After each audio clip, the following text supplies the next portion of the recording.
दिन बाद लगाया था। असल में मैं रिकॉर्ड, चलो बस ठीक। बिस्मिल्लाहिर्रहमानिर्रहीम। अस्सलामुअलैकुम फ्रेंड्स, कैसी हैं आप? उम्मीद है खैर खैरियत से होंगी। और आज जनाब मैं आपको दिखाने जा रही हूँ अपनी डिनर की तैयारी, जो शुरू से लेकर आखिर तक।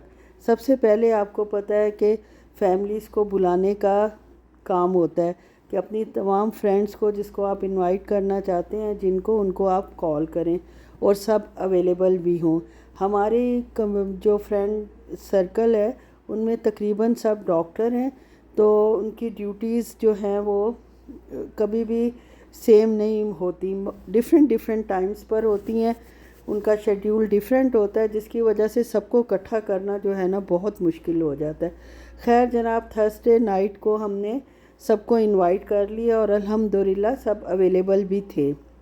सिर्फ़ एक फैमिली नहीं आ सकी मसरूफ़ियत की वजह से, उनको इंशाल्लाह फिर कभी बुला लेंगे। और जब सब फिर उसके बाद फ्रेंड्स को इनवाइट करने के बाद जो सबसे पहला काम होता है कि आपने मेन्यू बनाना होता है कि आपने रखना क्या है। सोचा रस मलाई बना लूँगी, कुछ शुगर फ्री एक डिश बना लूँगी और दो जो है वो शुगर वाली बना लूँगी। कुछ पेशेंट शुगर के भी बीच में थे और सबसे बड़े तो मेरे हस्बैंड साहब थे, तो हस्बैंड साहब के लिए फिर मैंने शुगर फ्री घर में रस मलाई बना ली और 2 पैकेट की रस मलाई डिशेस बना ली। और जनाब सोचा कि माश की दाल बना ली जाए, साथ मटन कोरमा, क्योंकि मटन कोरमा मेरे हस्बैंड साहब को बहुत ज़्यादा पसंद है और किसी होटल में रियाद में उनको उस तरह का नहीं मिलता जिस तरह का वो चाहते हैं। तो और कम गोश्त में वो बनता नहीं है। मैं 5-6 पीसेस जो है, आपको पता है, गोश्त के आम घर के पैकेट में बनाती हूँ। मेरी जो व्यूअर्स रेगुलर देखती हैं उनकी बात कर रही हूँ। तो ये ज़्यादा बनाना था तो उसका टेस्ट ज़ाहिर है ज़्यादा इन्हांस होता, तो मैंने वो जो है मटन कोरमे का सोचा और साथ चिकन पुलाव। और बड़ी बेटी को भी मेन्यू बताया तो उसने कहा कि साथ आलू कीमा बना लें, और छोटी बेटी ने कहा कि बीफ का कीमा नहीं बनाना, आपने मटर डालने हैं और चिकन का कीमा बनाना है।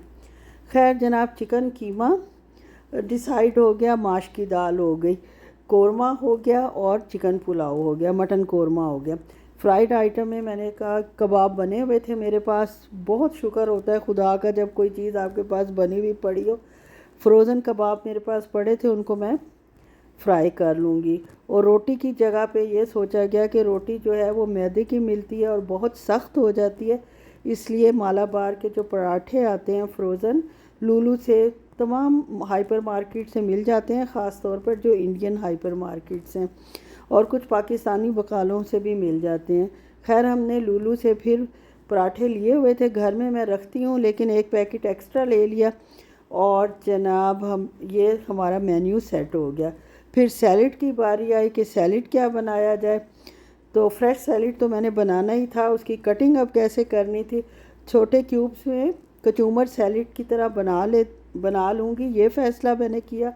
और साथ जनाब मैक्रोनी का सैलड बना लूँगी, उसमें डालूँगी मैं कॉर्न्स, थोड़े से नट्स, वॉलनट और साथ किशमिश। और वही जो ड्रेसिंग होती है जो घर ही बनती है। किस चीज़ की ड्रेसिंग मैंने डाली थी मायोनीज़ की, क्रीम की, काली मिर्च डाली थी और स्टीवियाना डाला था। स्टीवियाना इसलिए डाला था कि बाकी जो बचता है वो मेरे हस्बैंड साहब भी अक्सर चीज़ ख़त्म करते हैं, तो उनके हिसाब से बनाना बहुत ज़रूरी था। शुक्र है अल्हम्दुलिल्लाह मेन्यू सेट हुआ, अल्लाह का शुक्र है। मीठे में रस मलाई बन गई हर 2 किस्म की, और बाकी जो मैंने आपको बताया सारा मेन्यू माशाल्लाह सेट हो गया और उसकी तैयारी मैंने शुरू कर दी। तैयारी जो है वो सबसे पहले मीठा बना के रख दिया, फिर तीनों सालन बना लिए। और ये अच्छा आइडिया भी है, अगर आप लोग भी इस तरह करते हैं तो ठीक है, नहीं करते तो इस तरह भी करके देख लें। ये सारी रेसिपीज़ तकरीबन कोरमे के अलावा मेरे चैनल पर मौजूद हैं, इसलिए। और ना ये रेसिपी देने का वक्त था, अल्लाह माफ़ करे, इतना काम आपको पता है हो जाता है ना।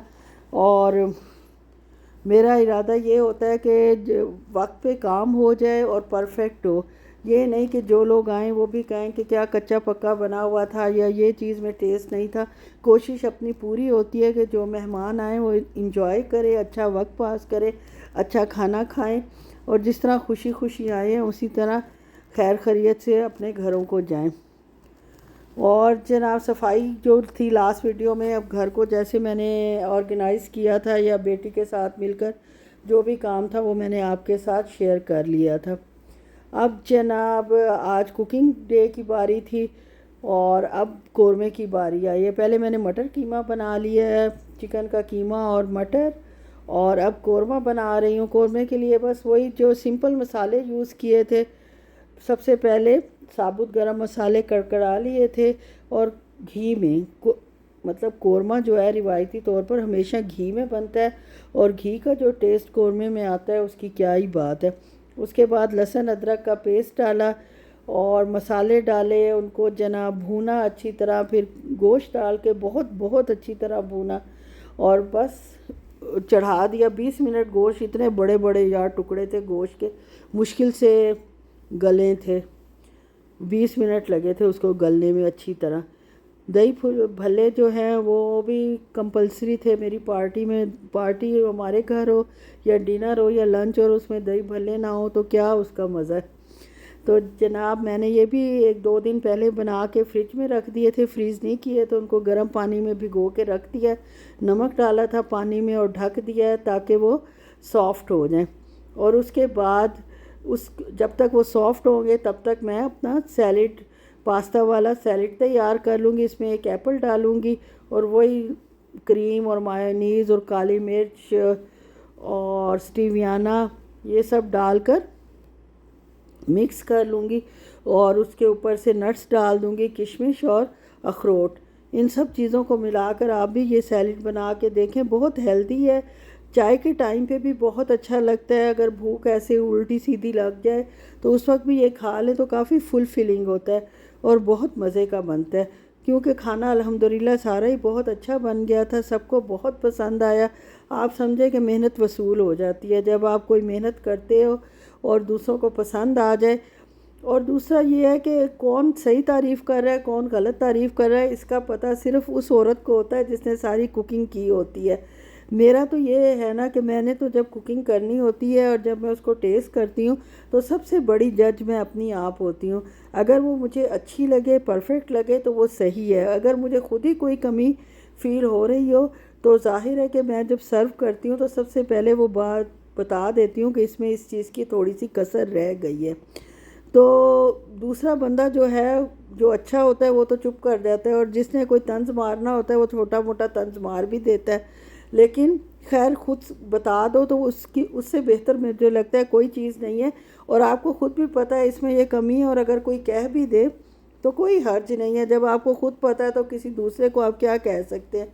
भले भी माशाल्लाह मैंने छोटे साइज़ के ही बनाए थे। माशाल्लाह इसलिए कह रही हूँ कि मुझे इस वक्त वीडियो में काफ़ी वॉइस ओवर करते हुए ज़्यादा क्वांटिटी में लग रहे हैं।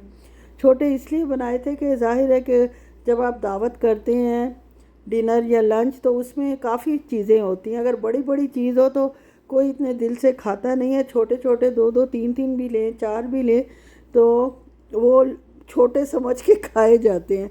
खैर जनाब इनको भी सजा रही हूँ मैं अच्छी तरह ताकि देखने में भी गुड लुकिंग लगें और टेस्ट में भी अच्छे लगें। बहरहाल बहुत सॉफ्ट और मज़े के बने थे और माशाल्लाह खाए भी काफ़ी गए थे। सिर्फ इसमें से थोड़े से बचे थे 5 या 6।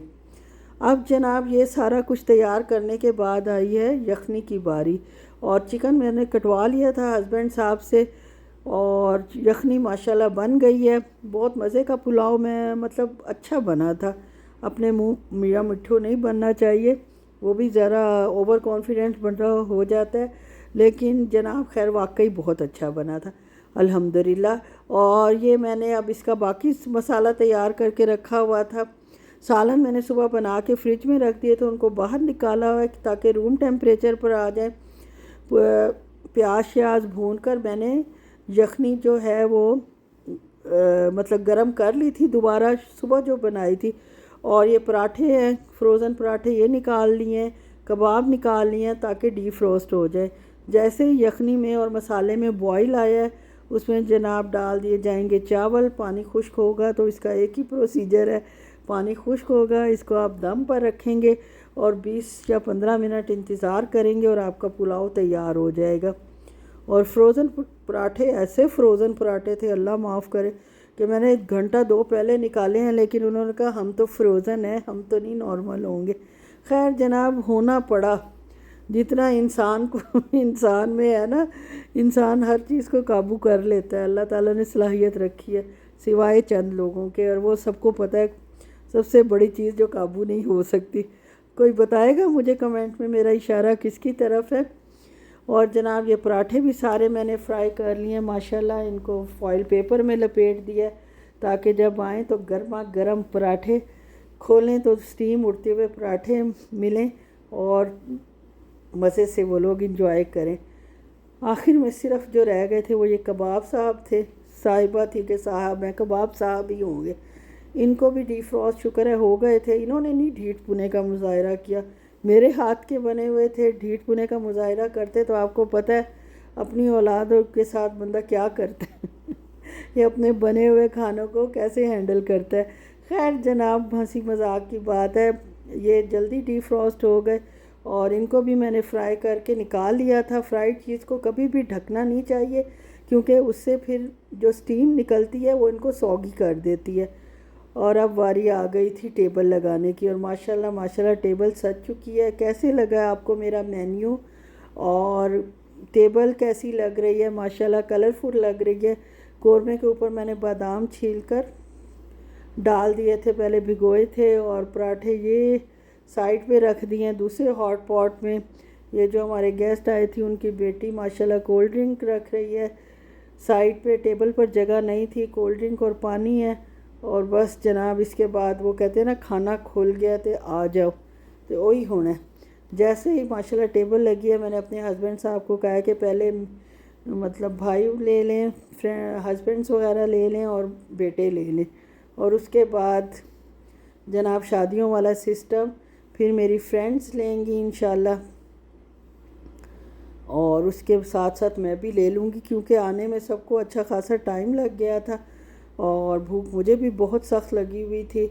और ज़ाहिर खाली हाथ तो कोई आता नहीं, सऊदीया में कुछ ना कुछ लाजमी लेकर आते हैं। यहाँ का हदिया देने का बहुत रिवाज है, तो ये लोग जो लाए थे गिफ्ट्स वो भी आपके साथ शेयर कर देती हूँ। बेटी मेरी माशाल्लाह हॉस्टल जा रही है, उस हिसाब से मेरी 1-2 फ्रेंड्स जो हैं उसके लिए गिफ्ट लेके आई थी, और एक फ्रेंड उसके लिए भी लाई और मेरे लिए भी लाई। ये जनाब चॉकलेट्स हैं। यहाँ तो खैर सभी जानते हैं, और पाकिस्तान इंडिया जहाँ भी है हर जगह एक ही जैसी चीज़ें अब तो मिलती हैं, कोई फ़र्क तो चीज़ों में है नहीं। और एक फ्रेंड ये पर्स लाई थी और साथ उन्होंने बेटी को परफ्यूम दिया था, एक मज़े का ब्यूटी सीक्रेट का परफ्यूम है, बड़ी अच्छी खुशबू थी, मुझे बहुत पसंद आई है। मैं उसकी तरफ ललचाई नज़रों से देख रही थी। उसने कहा अम्मा आप ले लो, लेकिन मैंने कहा नहीं मेरी बच्ची आपके लिए आया है, आप रखो। और एक फ्रेंड जो है वो ये बैग लाई थी और साथ बहुत अच्छा खूबसूरत सा टी सेट है, मुझे बहुत अच्छा लगा वो जनाब। अब खोलने में भी टाइम लगा था, बहुत मतलब सील पैक था। कैंची पहले हाथ से खोला गया, फिर कैंची से खोला गया, और आखिर में डब्बे का ढक्कन उठाया गया और खुल जा सिम सिम सिम सिम खुलते ही माशाल्लाह बहुत खूबसूरत सा टी सेट जो है वो आपके सामने है। बस यहीं तक था मेरा व्लॉग। अच्छा लगे तो लाइक शेयर और सब्सक्राइब कर दें।